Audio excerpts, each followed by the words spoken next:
Добра вечер. Го следите дневникот на КТВ телевизија. А ова се настаните кои го одбележаа денот.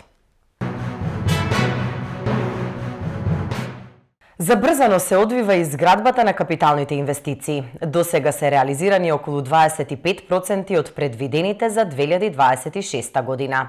Со доаѓањето на пролетта се интензивираат градежните активности, рече во изјава за медиумите премиерот Христијан Мицкоски. Продолжуваме да ги реализираме проектите кои што поради периодот од годината кога помалку имаме интензивни градежни работи, а тоа е кога е постудено, кога има повеќе врнежливи, дождливи денови со снег. Полека доаѓа пролетта и како се запролетува, така се засилуваат и градежните активности. Иако морам да признам дека е исклучително високо нивото на реализација на капиталните инвестиции, околу 10 милиарди денари се реализирани во првите 2 месеца и во првите 5 дена од третиот месец март, што представува отприлика околу 25% од вкупниот број на капитални инвестиции, кои што се предвидени за 2026 година. Така што еве како ќе се засилува динамиката, така таа бројка ќе се зголемува, очекувам така да се зголемува и бруто домашниот производ и конечно граѓаните да го почувствуваат сето она кое што го работевме во насока на стабилизација на државата после, би рекол, една криминална влада предводена од СДСМ и ДУИ, влада која што буквално ги уништи институциите, ги ограби граѓаните, ја понижи државата и после на таква, би рекол, катаклизмична состојба, како влада дадовме се од себе за да застанеме на нозе, да дојдеме до една, би рекол, неутрална состојба во моментов и да продолжиме да го испорачуваме тоа што граѓаните од нас го очекуваат. Во тек е поплочување на пристапна патека до сооблекувалните на фудбалското игралиште во село Марена, како и поплочување на паркинг простор.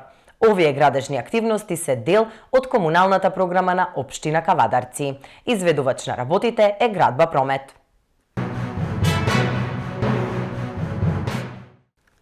Прскање против трева околу гробиштата во Росоман.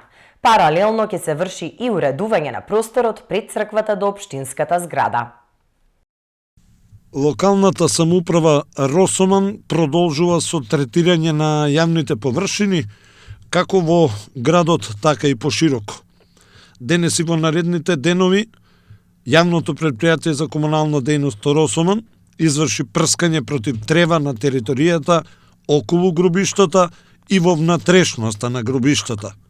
Општината ги замолува граѓаните кои имаат миленици да бидат предпазливи и внимателни и да избегнуваат движење во овој регион додека трае третирањето. Оваа, а и слични други акции, ќе продолжат и во сите други населени места во текот на следната недела. Паралелно со оваа акција, општината заедно со јавното комунално претпријатие започна и со уредување на просторот пред црквата до општинската зграда. Горан Тодоров е најдобриот музички педагог за 2025 година. Кавадаричкото училиште е единствено во Македонија што има класа по инструментот тромбон. Станува збор за награда која што се доделува еднаш годишно, ја доделува Сдруженијето на музички и балетски педагози на Република Македонија. Воедно доделува 3 награди. Една за едногодишна успешна работа, една за повеќе годишна успешна работа и една е за животно дело. Оваа година ја имав таа чест да ја добијам наградата за едногодишна успешна работа, благодарение на моите ученици пред се, кои што освоија премногу награди во тековната година, а тоа беше еден од условите за конкурирање за таа награда. Воедно и бев член на жири комисии на државен надпревар и на повеќе меѓународни надпревари и ете, оваа година ја добив честа да ја добијам таа престижна награда. Тоа е Сдружение на музички балетски педагози за остручени музички училишта, значи училишта кои предаваат само музика. Основни и средни. И ќе те навратам и тебе во детството, зошто се одлучи за тромбонот како музички инструмент? Па добро, јас за тромбонот тоа беше и по некоја случајност. Во тоа време, тоа беше далечната 1993 година. Јас нижо музичко завршив тука во Кавадарци на инструментот хармоника. Кога се запишав во Скопје во средното музичко училиште, заради тоа што ме примија во вокално-инструменталниот оддел, морав да одберам инструмент кој што не се свири во нижо музичко училиште, ми беа понудени 4-5. Ете некако така на прв поглед ми стана интересен. Благодарение и на тогашниот мој професор Ташко Тодоров, така прилично лесно ме убеди, многу брзо го засакав и само со многу работа, многу вежбање, многу брзо го совладав и веднаш почнав да освојувам награди на државни надпревари, на меѓународни. Потоа бев на факултетот за музичка уметност, додека бев студент и од кога дипломирав уште 2 години работев во оркестарот на Македонската филхармонија како прв тромбонист.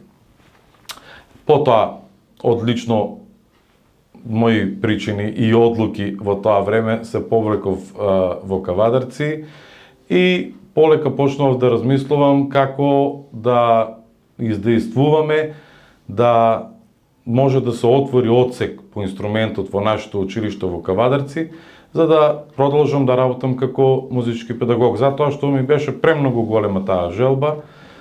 И така, со голема упорност и благодарение најмногу и на сегашниот директор Златко Јованов, кој несебишно се залагаше цел период тој да поднесуваме барања до Министерството за образование за одобрување на место.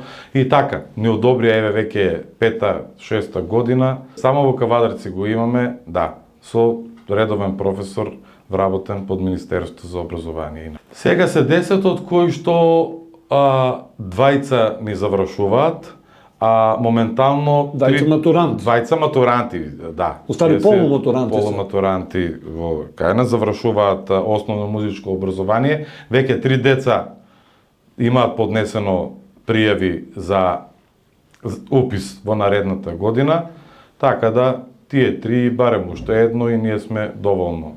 Сега моментално се 2 девојчиња и 8 машки. Но не е стрикно машки инструмент. Мојата прва генерација беше со девојче кое што ги освои сите престижни награди на надпреварувањата. Помалиот син заврши нижо музичко, не продолжи професионално, стручно во средно музичко. Ете, повеќе по информатика овие младите, меѓутоа тој и понатаму си вежба, секогаш го повикувам кога имаме поголеми проекти, кога се спремаат новогодишни концерти, настап на Тиквешкиот Гроздобер и некои други манифестации со поголем обем кај што барат повеќе музичари. Пред тебе оваа награда ја има освоена една твоја колешка и сегашниот директор има освоено наградата, но за повеќе годишна работа, ако не се лажам. Да. Значи, колешката Весна Павлова. Тоа беше која годината? Мислам дека е 2013-2014 година.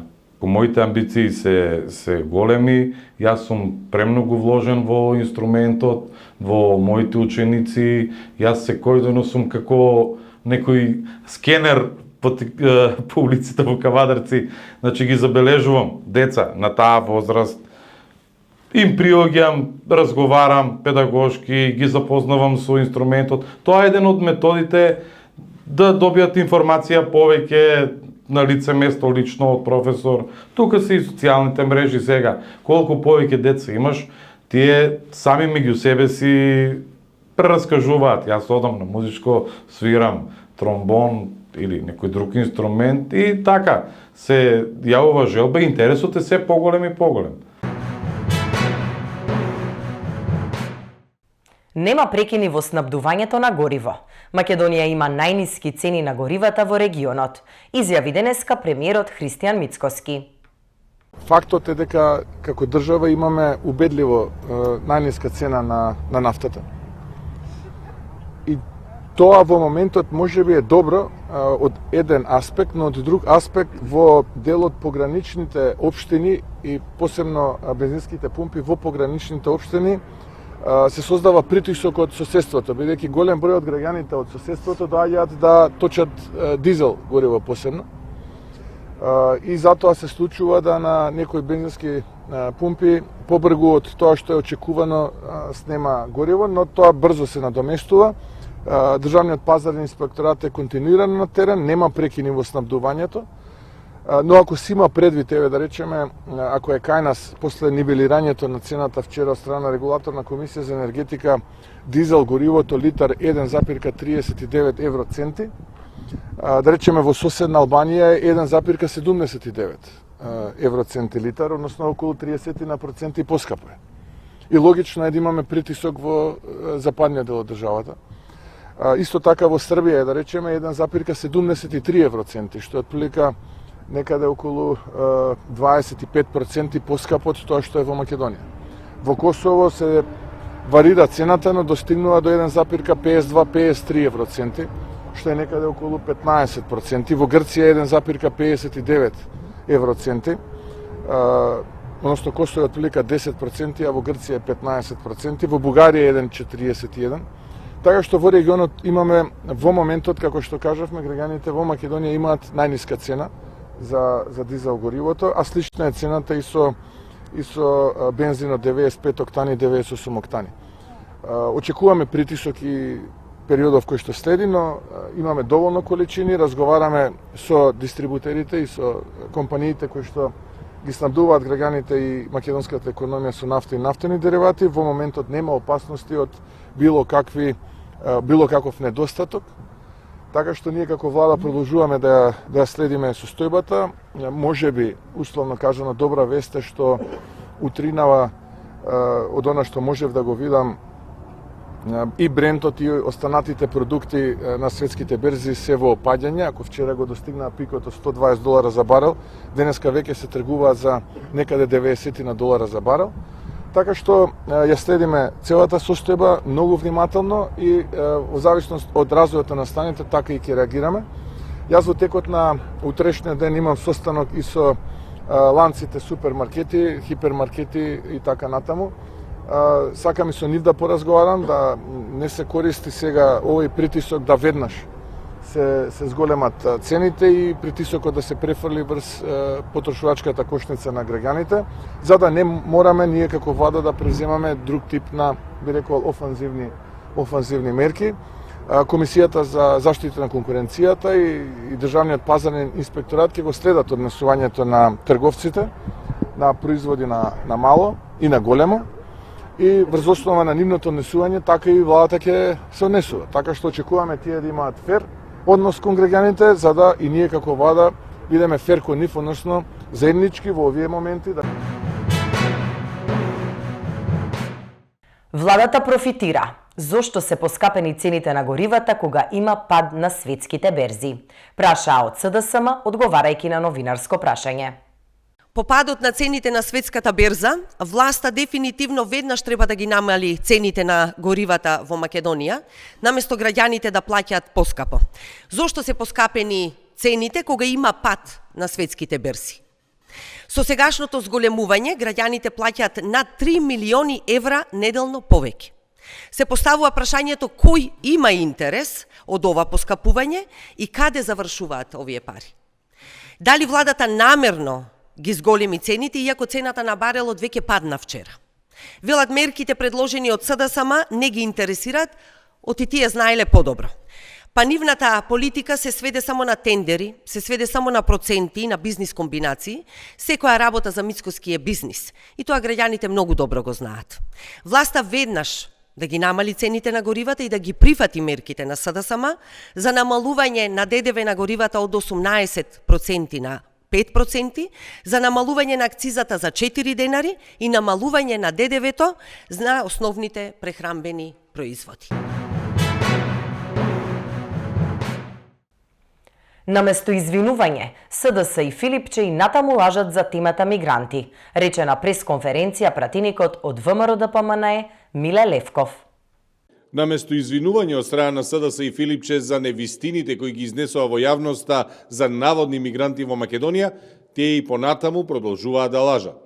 Пиарот на СДС и Филипче, кој очигледно е дека не им оди од полза, треба подитно да го променат, затоа што бродот на СДС тоне се повеќе и повеќе.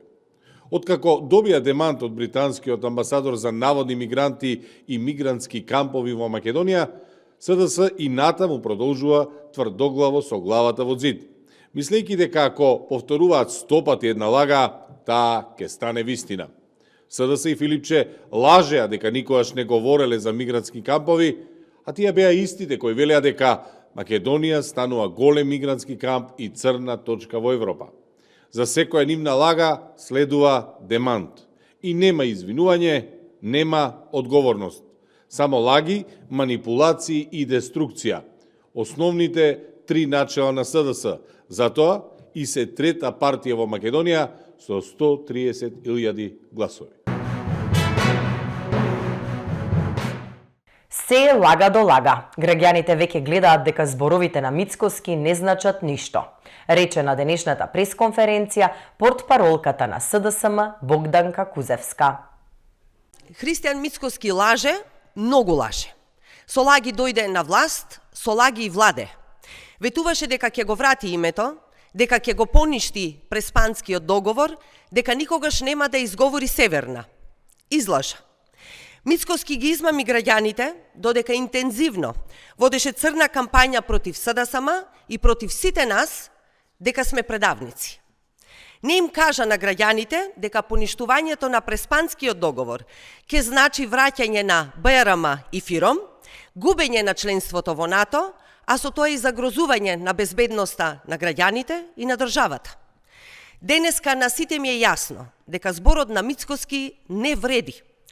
Јавно Мицкоски изјави дека доколку се открие поврзаност помеѓу ВМРО и Агенцијата за обезбедување од дискотеката Пулс, ќе си даде оставка. Излажа. Велеше дека како советник на Никола Груевски работел про боно. Излажа.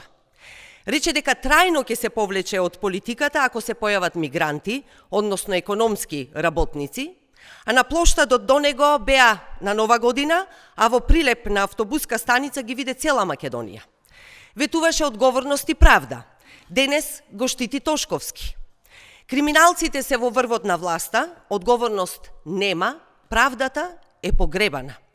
За поставувањето на Душан Адамовиќ, за почесен конзул во Србија, рече дека стои македонскиот амбасадор. Повторно излажа. Се е лага до лага. Граѓаните веќе гледаат дека зборовите на Мицкоски не значат апсолутно ништо.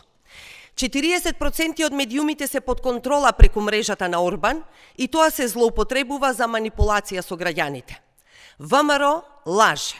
Мицкоски многу лаже. Граѓани, не дозволувајте повеќе да не лаже. Продолжуваме со вести од спортот. Вонредно коло во машката кошаркарска Суперлига. Утре кошаркарите на Тиквеш Голден Игл ќе го пречекаат Фенерџијата Ангели. Последните 5 кола од регуларниот дел на сезоната во машката МТЛ кошаркарска Суперлига ќе донесат возбудливи и пред се неизвестни надпревари. Битката се разгорува пред се за пласман во плейофот, односно за првите 6 места на табелата, но и за што подобра стартна позиција пред почетокот на овој сегмент. Ако за екипите на ТФТ, МЗТ и Пелистер, уште од сега можеме да кажеме дека си обезбедија место во разигрувањето, тогаш за преостанатите 3 места конкурираат сите екипи кои моментално се пласирани од 4-та до 10-та позиција. Тиквеш Голден Игл во моментов е 8 на табелата, но има само 1 бод помалку од Кожув, кој е 6. И распоредот не им оди во прилог на кавадарчани, бидејќи до крајот ќе играат дома со Ангели, Куманово и ТФТ, а ќе им гостуваат на МЗТ и Пелистер. Доколку сакаат место во плейофот, кавадарчани едноставно ќе мора да се надминат себе си. Прво ќе им бидат потребни сите домашни победи, но математиките велат дека ќе им треба и барем една гостинска победа.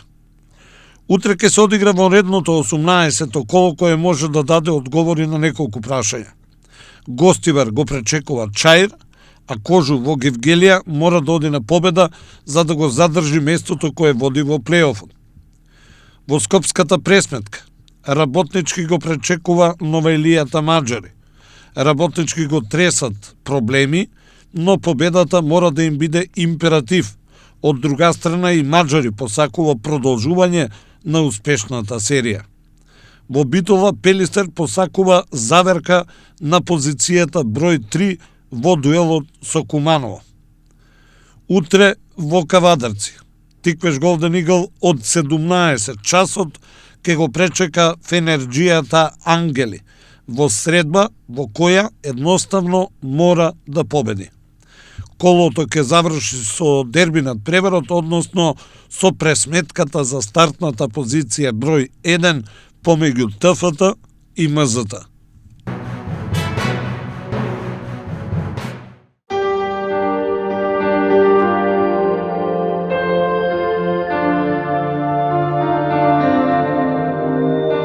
Сега следува временска прогноза. Сончево, со мала локална облачност, ќе дува слаб до умерен ветер од јужен правец. Максималната дневна температура до 18 степени. До крајот на работната недела ќе се задржи стабилно и тивко време со пораст на дневната температура. За време на викендот, времето ќе биде посвежо со услови за слаби врнежи од дожд.